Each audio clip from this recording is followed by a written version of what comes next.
आइए, सुनिए, देखिए, समझिए सनातन सत्य। जैसी दृष्टि वैसी सृष्टि, दृष्टि विज्ञान। कुदरत, कुदरती रचना एवं कुदरत के कानून से शाश्वत सुख की प्राप्ति। जोधपुर के परम पूज्य महात्मा उपासक प्रोफेसर डॉक्टर सोहन राज तातेड़ के निर्देशन में सनातन सत्य। जैसी दृष्टि वैसी सृष्टि, दृष्टि विज्ञान।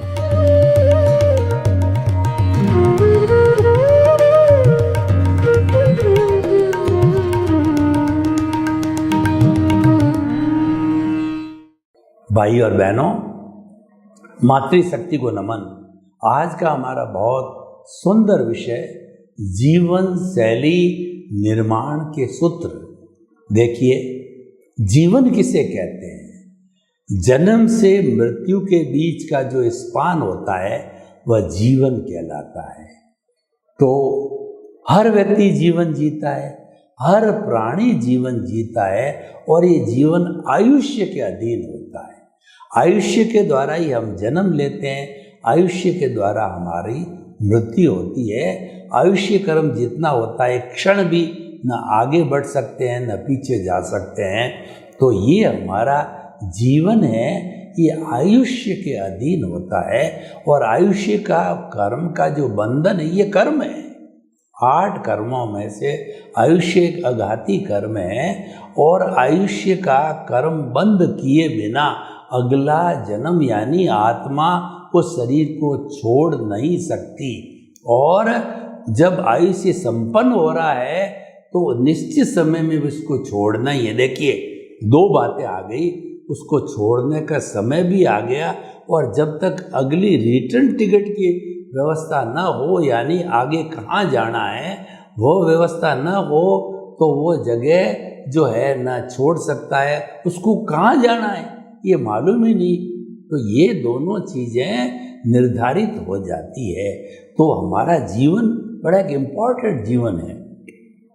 और देखिए, सबसे बहुमूल्य जीवन मानव जीवन है। उसका एक एक क्षण का उपयोग करना चाहिए, क्योंकि मानव जीवन अति दुर्लभ सर्वश्रेष्ठ जीवन है। बहुत बड़ी पिछले जन्म के अंदर तपस्या करके आते हैं जब मानव जीवन मिलता है। और मानव जीवन को पाने के लिए हमारी वैदिक परंपरा इतनी स्ट्रिक्ट है कि वैदिक परंपरा कहती है कि 8 जन्मों तक आप सुकृत करते रहो तो आपको मनुष्य गति मिलती है। और उसके अंदर कोई गड़बड़ी हो गई तो आपको 99 भव के बाद में जो है वह पुनः मानव धर्म मिलेगा। और उसमें भी गड़बड़ हो गई तो 999 भाव के बाद में मानव जीवन मिलेगा। यानी बहुत रेयर है, मानव जीवन रेयर है, क्योंकि ये सर्वश्रेष्ठ है। और रेयर होने के कारण, सर्वश्रेष्ठ होने के कारण ये उपयोगी है। और एक बड़ी विशेषता मानव जीवन में ये है कि केवल मनुष्य ही मुक्ति को, शाश्वत सुख को प्राप्त कर सकता है। तो हमारे जीवन शैली के निर्माण के सूत्र, यानी हमारा ये जो जीवन मैंने बताया, इसकी शैली, शैली का मतलब way of living, art of living, science of the living, system of the living कैसा होना चाहिए, वो बहुत उच्च कोटि का होना चाहिए। उस उच्च कोटि के जीवन शैली के सूत्र भी उच्च कोटि के होने चाहिए। तो हम कुछ सूत्रों की चर्चा यहाँ पर करेंगे जिससे हमारी जीवन शैली अच्छी बने। आप देखिए कि ये जीवन शैली एक एक दिन इकट्ठा होता 50, 60, 70, 100 वर्ष का होता है। तो अपन पहले जो है एक दिन के हिसाब से चलें, यानी उठने से सोने के बीच के अंदर जो समय होता है वह 24 आवर्स का जो समय है वो एक दिन का समय। और भगवान ने सभी को 24 घंटे दिए, चाहे कुबेरपति है, चाहे शिक्षक है, प्रधानमंत्री है, राष्ट्रपति है, चाहे बड़ा से बड़ा व्यक्ति है, सबको एक दिन में 24 घंटे मिलते हैं। किसी को 25 घंटे या 23 घंटे नहीं मिलते हैं। और लोग कहते हैं कि मेरे पास में टाइम बहुत कम है, टाइम की शॉर्टेज रहती, तो भैया 24 घंटे से अतिरिक्त आपको टाइम और जितना आपका आयुष्य यानी लाइफ स्पान है उससे 1 सेकंड भी अधिक नहीं मिलेगा। कौन व्यक्ति कितना जीता है ये मायना नहीं रखता, कैसे जीता है ये मायना रखता है। तो कैसे जीवन के लिए ये जीवन शैली के सूत्र हम आपको बता रहे हैं। देखिए, महापुरुषों का देखिए, स्वामी विवेकानंद केवल 36 वर्ष तक ही जीवित रहे और 36 वर्ष में उन्होंने दुनिया को ऐसा अजर अमर सिद्धांत, उच्च कोटि का जो प्रैक्टिकल योगा जैसे सिद्धांत दिए कि 125 वर्षों की जन्म जयंती तो हम मना चुके, उनकी न आने वाले जन्मों में कितनी मनाएंगे। मैंने ऐसा उदाहरण दिया है।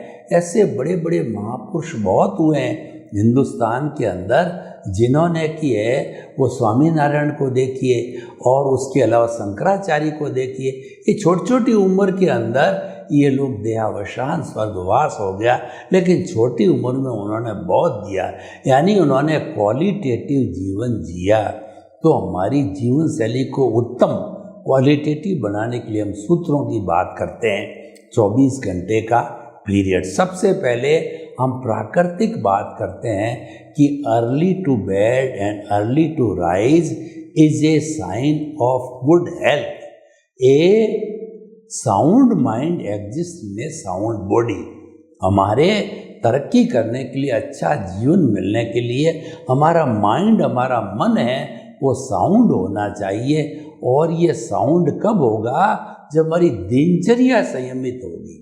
समय पर सोएंगे, समय पर उठेंगे, खाना पीना, उठना बैठना, सोना है, ये सब समय पर होना चाहिए। समय पर होने का अर्थ ये कि हमको वर्तमान में जीना है।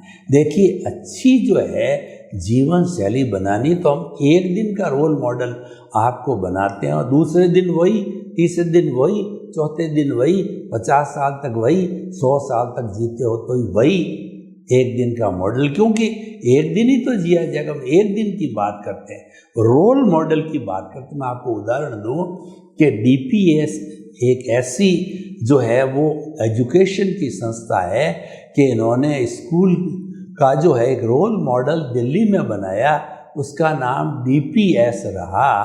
तो वह इतना सुंदर तरीके से बना गया कि उस रोल मॉडल इतनी अच्छी क्वालिटी डाल दी उसके अंदर कि वह ट्रेडमार्क रजिस्टर्ड करा करके उसकी फ्रेंचाइज जो है भारतवर्ष के हर बड़े शहर, जिला और तहसील मुख्यालय पर वो DPS के स्कूल फ्रेंचाइज होने लगे। रोल मॉडल अच्छा बना। तो आप भी एक दिन का रोल मॉडल बनाइए। पहला सूत्र मैंने बताया, early to bed and early to rise. सब काम समय पर करना, यानी वर्तमान में जीना, भावक क्रिया करना। वर्तमान में जीने का अर्थ ये 24 घंटे खाने के समय में ध्यान खाने में, पीने समय पीने में, सोते समय सोने के अंदर, और खेल रहे हो तो खेलने के समय में, पढ़ रहे हो तो पढ़ने के समय के अंदर, प्रवचन दे रहे हो तो प्रवचन के समय में, बात कर रहे हो तो बात करने के समय में, गृहिणी भोजन बना रही उसका ध्यान भोजन की, यानी वर्तमान में जीना। ऐसा है समग्रता से भूत भविष्य वर्तमान तीनों आवश्यक है। तो हमको कभी भूतकाल में भी जाना पड़ जाता है कि याद करने के लिए, स्मृति करने के लिए कि 10 साल का मैं कहाँ रहता था, किसी ने पूछ भी लिया, जानकारी करनी हो तो भविष्य की स्मृति में गए और वापस आ गए वर्तमान में। और हमको कई बार भविष्य में भी जाना पड़ता है कि अगले साल क्या करना है, क्या प्लानिंग है हमारी, और क्या ब्लूप्रिंट है, क्या जो है हमारा माइलस्टोन है, क्या जो है हमारे मेरिट्स है, डिमेरिट्स है, बोटलनेक्स है। तो उसके लिए हमको जो है भविष्य काल में भी जाना पड़ेगा। गए और वापस आ गए, यानी हमारा मुख्य स्ट्रेस है वर्तमान के अंदर होना चाहिए।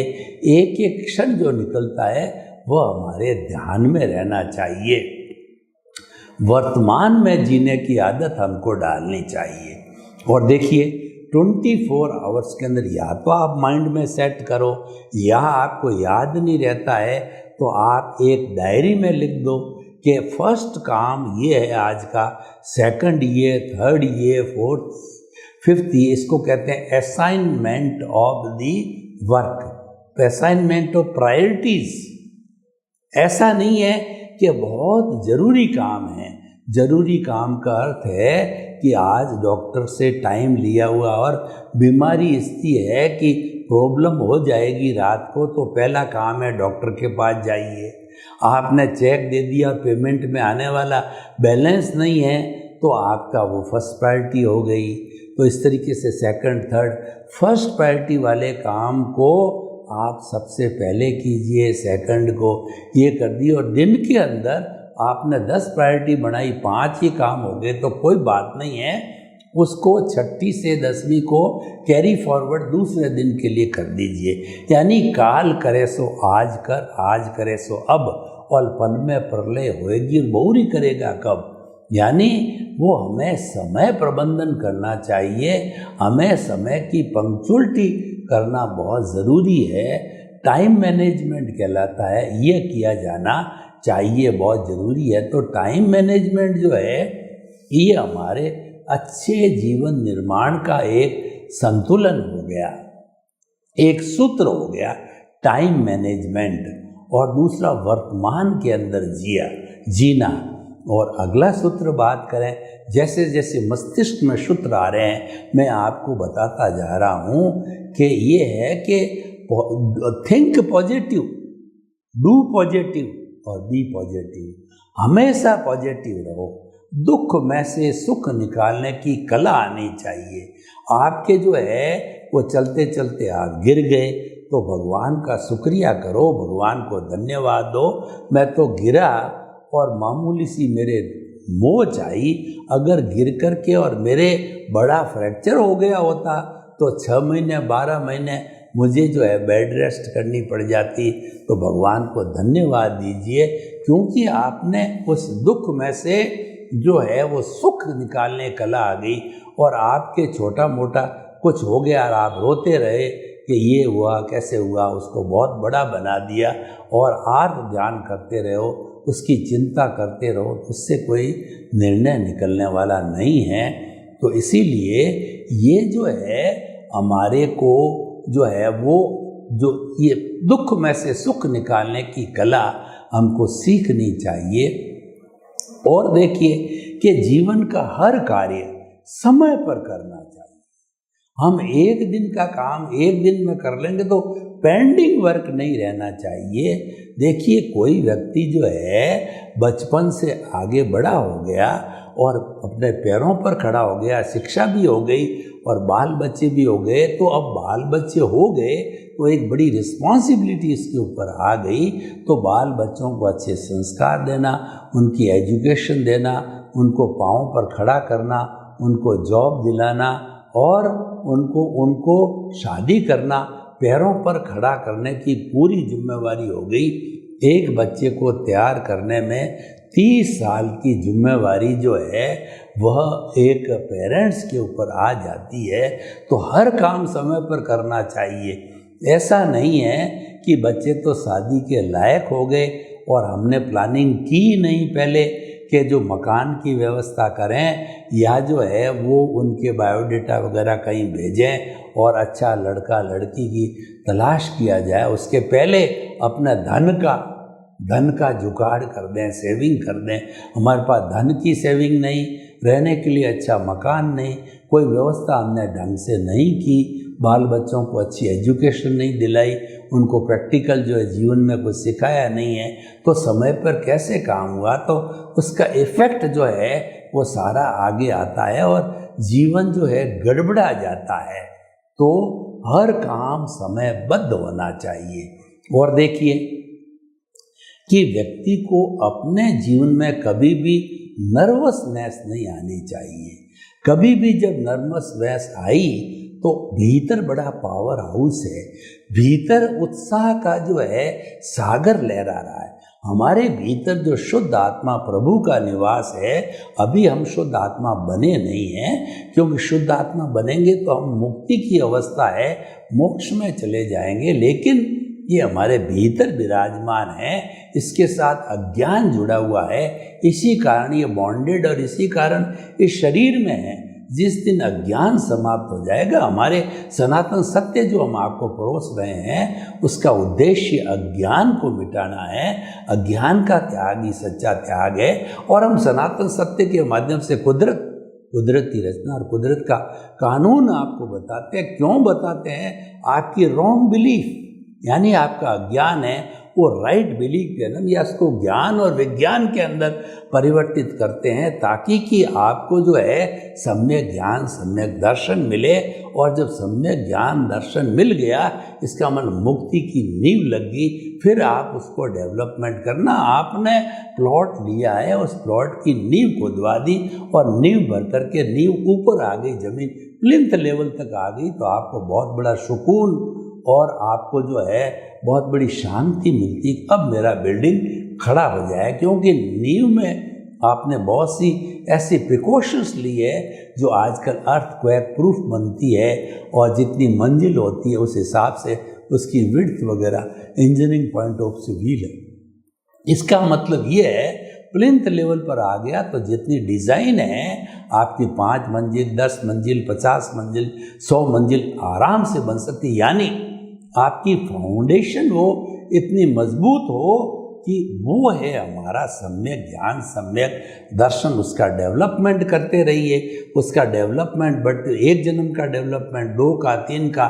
4 का, और करते करते जब जो डेवलपमेंट 360 डिग्री का हो जाता है, तो आपको केवल दर्शन हो जाता है।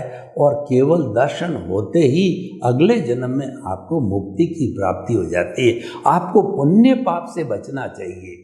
हमें पुण्य पाप का रास्ता नहीं लेना है। जो हमारी मन वचन काया को शुद्ध करने का, उसकी शुभ प्रवृत्ति का अगर हम कॉन्सेप्ट पकड़ते हैं, तो वो रास्ता हमारे को जो है अच्छी गतियों में घुमाएगा। बुरी गति नहीं मिलेगी, मैं उसको बुरा नहीं मानता हूँ, लेकिन गतियों में घुमाने का अर्थ ही तो संसार है। बुरा संसार नहीं, अच्छा संसार है। पर तो संसार तो है वो सोने की बेड़ी है। देखिए कि ये पुण्य और पाप है, दोनों बेड़ियां हैं। पाप लोहे की बेड़ी और पुण्य सोने की बेड़ी है। पुण्य अच्छा है, जो है पाप को काटने के लिए पुण्य की आवश्यकता होती है, और पुण्य से ही हमारा जीवन अच्छा बनता है। हम जितनी भी अच्छा इंसान बनने को, अच्छी जीवन शैली की बात करो, इसे पुण्य से ही होता है। बिना पुण्य के तो मैं झुग्गी झोंपड़ी का जीवन मिलता है, तो कोई व्यक्ति सोच भी नहीं सकता है कि जीवन अच्छा होना चाहिए। बड़े महान पुरुष को छोड़ दीजिए, क्योंकि बाबा साहेब अम्बेडकर और जितने भी महान पुरुष हुए हैं, वो तो म्युनिसिपैलिटी की लाइट के नीचे जिए, वो तो झुग्गी झोंपड़ी का जीवन जी चुके हैं। ऐसे एक्स्ट्रा ऑर्डिनरी एक्सेप्शंस होते हैं। मैं तो सामान्य लोगों की बात करता हूँ। तो मैं आपको ये कहना चाह रहा था कि आप अपनी नींव को जो है मजबूत कीजिए, यानी आपको सम्यक ज्ञान सम्यक दर्शन की नींव लगा ही लीजिए। ये मुक्ति की नींव है। आप पुण्य पाप के जो है झंझट में नहीं जाकर के, और आपने सम्यक ज्ञान सम्यक दर्शन की बात कर ली, तो आप मात्र मैं शुद्ध आत्मा हूँ इसका चिंतन कीजिए। और दूसरा सूत्र लीजिए कि मन वचन काया जो है ये कुदरती रचना है। अगर आपने कुदरती रचना जन्म से मृत्यु तक, जो मैं आपको बात कह रहा हूँ जीवन शैली सूत्र की, वो सबसे बड़ा सूत्र है कि आप मन वचन काया की हर प्रवृत्ति को, हर उदय और प्रारब्ध को कुदरती रचना जाने माने, श्रद्धा करें, स्वीकार करें उसको तहे दिल से, और उसको देखते रहें, मुक्त रहें। इसका मतलब मन वचन काया से मुक्त, ऐसा मैं शुद्ध आत्मा हूँ। आप अपने केंद्र में शुद्ध आत्मा को रख, क्योंकि मुक्ति में जाने वाला शुद्ध आत्मा ही है, वो तो भीतर बैठा है। उसके भीतर ही जो कुदरती रचना देखते देखते क्या होगा कि जितना अज्ञान का मैल है वो कुदरती रचना देखते देखते वो अज्ञान का मैल है। ये कुदरती रचना देखना एक तरह का डिटर्जेंट पाउडर है। ये डिटर्जेंट पाउडर जो ही यूज़ किया क्यों ही इसके ऊपर जो अज्ञान रूपी मैल है, वह जो मिथ्या ज्ञान मिथ्या दर्शन साफ होते होते ये आत्मा अपने मूल स्वरूप के अंदर 24 कैरेट का सोना बन करके और वह मुक्ति को प्राप्त हो जाता। तो भाइयों और बहनों, जो आज का हमारा विषय है कि आदर्श जो है जीवन शैली के निर्माण के सूत्र है, उस पर हम स्नेह स्नेह आगे बढ़ रहे हैं। चाहे हमारा व्यवहार जगत हो, चाहे हमारा जो अध्यात्म का जगत हो, हमें अच्छा बनने के लिए दोनों का संतुलन करना चाहिए। ऐसा नहीं है कि हम व्यवहार जगत के अंदर ही कमाते रहें, धन इकट्ठा करते रहें। देखिए, आप नीड और ग्रीड को समझिए, जीवन भर समझिए कि नीड आपकी आवश्यकता है, वो आपको पूर्ति करनी होगी। वो आप पूर्ति नहीं करते हो तो आपकी कायरता है। आपने बाल बच्चे तो पैदा कर दिए, आपके घर में पेरेंट्स है, पर पेरेंट्स को खिलाने के लिए, पेरेंट्स की सेवा करने के लिए, पेरेंट्स के ट्रीटमेंट के लिए, पेरेंट्स को चित्त समाधि पहुंचाने के लिए, बाल बच्चों की शिक्षा के लिए, बाल बच्चों के रोजगार के लिए आपके पास साधन ही नहीं है, क्योंकि आपने समय पे बचत नहीं किया। आपने समय पे जो है अपनी इनकम को बढ़ाया नहीं, आपने चिंतन ही नहीं किया उस तरफ, और आप जो है वो बिना मतलब टाइम वेस्ट करते रहे। वैष्णव में वेस्ट किया, सोने में वेस्ट किया, और अनर्गल चिंतन में वेस्ट किया, नेगेटिव थिंकिंग में चले गए, टाइम पास किया। तो फिर क्या होगा कि समयबद्ध काम नहीं होगा और आपकी सारी जो व्यवस्था गड़बड़ा जाएगी और आपकी जीवन शैली स्वस्थ, अच्छी, सुंदर नहीं बन सकती है। और आपका परिवार से जुड़ाव कितना रहेगा मैं कह नहीं सकता। तो भाइयों और बहनों, मैं आपको ये बताना चाहता हूँ कि जीवन शैली के अच्छे निर्माण के लिए आपको हर समय सक्रिय रहना और एक्टिव रहना है। और दूसरा, आप केंद्र बिंदु से इधर उधर नहीं हटना है।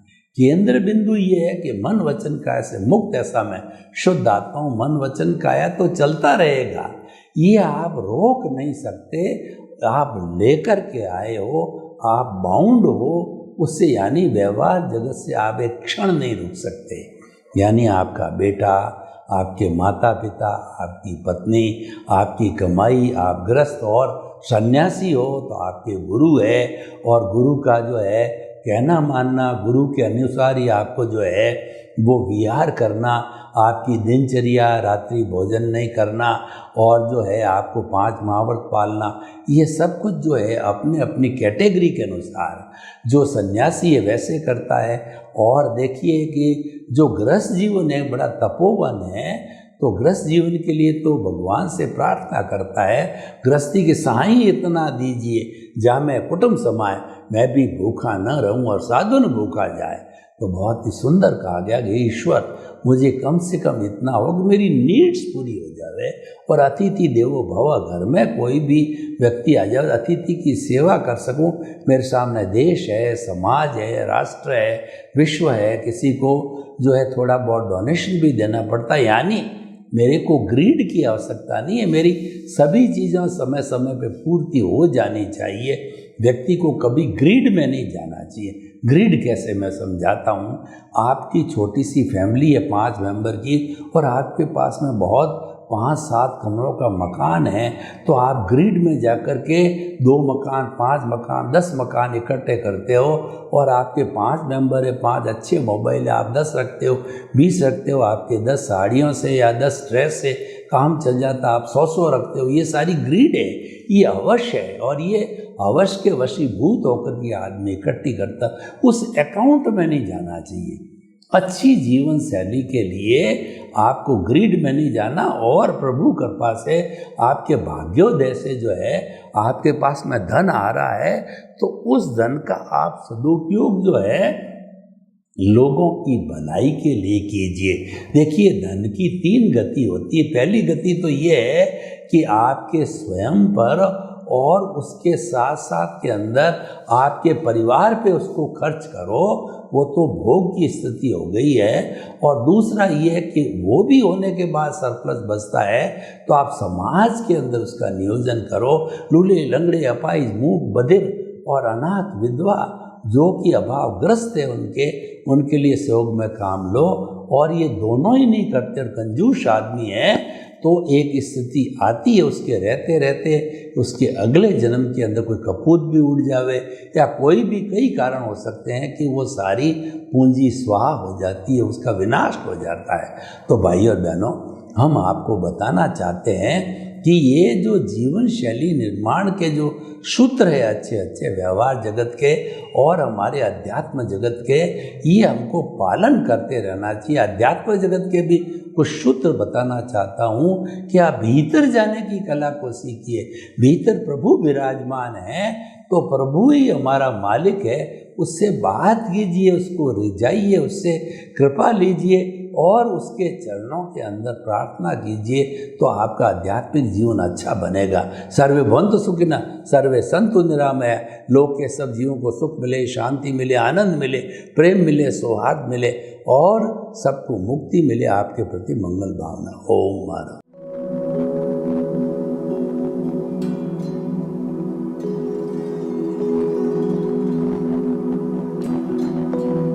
एक ऐसा अंतर्राष्ट्रीय ख्याति प्राप्त मानव जो गुरु प्रेरणा से पिछले 20 वर्षों से वानप्रस्थ जीवन जीते हुए 24 घंटे मानवता की सेवा में संलग्न है। एक ऐसा मानव जो अभी राष्ट्रीय, अंतर्राष्ट्रीय टीवी चैनलों पर 7,500 एपिसोड के माध्यम से सनातन सत्य, आत्मविज्ञान एवं पुनरुत्थान व्यवहार एवं निश्चय जगत के जीवनोपयोगी विषयों पर हृदय स्पर्शी प्रवचन कर चुका है। उस मानव का नाम है महात्मा उपासक प्रोफेसर डॉक्टर सोहन राज तातेड़। प्रोफेसर तातेड़ द्वारा योग, दर्शन, शिक्षा विषयों पर रचित पीएचडी स्तर के 250 शोध ग्रंथ भारत के 100 प्रतिष्ठित विश्वविद्यालयों में शोधार्थी पढ़ रहे हैं तथा वे सभी शोध ग्रंथ वहां की सेंट्रल लाइब्रेरियों में उपलब्ध हैं। महात्मा सोहन राज ने अभी तक हजारों स्कूलों, कॉलेजों, विश्वविद्यालयों एवं संस्थाओं में सेमिनार, वर्कशॉप, कैंप लगाकर लाखों विद्यार्थियों को योग, दर्शन, शिक्षा का प्रशिक्षण देकर उन्हें सुसंस्कारित किया। डॉक्टर तातेड़ ने भारतीय संस्कृति उत्थान के 4000 से अधिक समसामयिक विषयों पर आर्टिकल लिखकर ऑनलाइन जर्नल, पत्रिकाओं, वेबसाइट्स पर प्रकाशित किया, जिसका उपयोग लाखों पाठक कर रहे हैं। उपासक तातेड़ के 5000 से अधिक आज का सुविचार, आज का शुभ संदेश, आज का मंगल भावना योग आदि चिंतन websites, Twitter, blogger, Facebook, YouTube माध्यमों से लाखों लोग अपना जीवन निर्माण कर रहे हैं। मानवता के मसीहा ऐसे महामानव महात्मा सोहन राज तातेड़ के प्रोफाइल को अभी तक विश्व के 20 लाख दर्शक यूट्यूब पर, 12 लाख गूगल पर एवं लाखों दर्शक फेसबुक, ब्लॉगर, ट्विटर और इंस्टाग्राम पर देख चुके हैं।